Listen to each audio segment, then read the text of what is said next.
ايه يا اسطى اللي عامله شريك في نفسه ده؟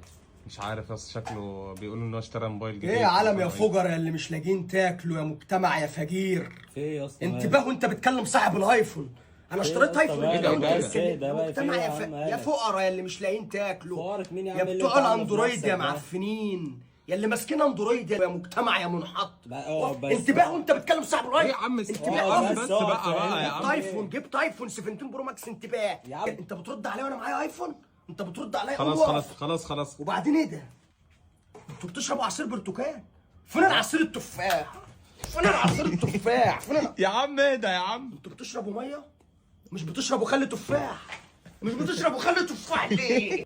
يا اسطى انت قاعد كده ليه؟ ما تحترم الناس اللي قاعده معاك. انت بتكلمني، انت معاك ايفون عشان تكلمني؟ نوع ايفونك كام؟ انت بتبص لي كده اللي انت معاك ايفون عشان تبص لي؟ يا عم لا يا عم ربنا. عندك اير دروب عشان تتكلم معايا؟ حمل اير دروب وتعالى لي. ايه الاير دروب ده؟ انا كل كلامي اير دروب. طب احمله منين؟ هتحمله منين يا؟ اوعى تكون فاكر انك هتحمله من على متجر جوجل يا فجير. في اب ستور. لا. هجيلك بالايفون بتاعي. ايه ده؟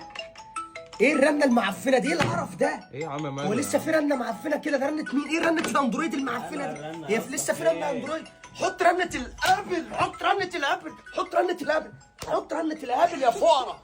الموبايل بتاع البطاريه بتاعته سالب 5%. يا عم سيبك من البطاريه وابعت لنا الصور بقى. عايز صور ايه؟ صورناها امبارح. انت عايزني ابعت لك الصور تاني يوم يا فجير يا اللي معاك اندرويد؟ وبعدين ابعتها لك ازاي الصور يعني؟ بعتها لي على البلوتوث يا اسطى وشرت. بلوتوث وشريت؟ اه بلوتوث وشريت ايه؟ انت ما عندكش اير دروب؟ ما عنديش. فين الاير دروب يا فجير؟ الاير دروب فين؟ حمل الاير دروب. اقسم بالله مفكرين عيشتنا مرتاحه عشان تليفوناتنا في تفاح. يا اسطى من ساعه ما جبت الايفون بتاعي يا اسطى والعين كلها عليا، الناس كلها قاعده تبص لي بتحسدني. ايه ده؟ الايفون غالي يا عم، ده ب 200,000. ده مش معايا حد في البلد بقول لك 17 برو ماكس. الموبايل بتاعي بتبص، الناس كلها بتبص عليا، هتحسد يا عم. اشيل الايفون بتاعي. الو ايه يا ستيف؟ ايه يا سيفو؟ يا اسطى مين ستيف ده اللي عمال يا عم تكلمه؟ اهدى، بكلم ستيف جوبز يا اسطى صاحب شركه ابل. اهدى هيصلح لي حاجه في يعني الايفون انت ده بتاعي. صاحب شركة ثواني أبل؟ بقى بقول لك اخويا. ايه يا سيفو؟ بقول لك يا ستيف يا جوبز، الموبايل بتاعي البطاريه بتنزل. يا اسطى انا اسف يعني بس يا عم ستيف ثواني جوبز بقى. ده مات اصلا. يا عم ستيف جوبز مات؟ اه والله. يا باشا نزلوا له ابديت وعاش. ايه يا سيفو؟ انت مش نزلوا لك ابديت وعشت يا ستيف يا جوبز ولا ايه دنيتك؟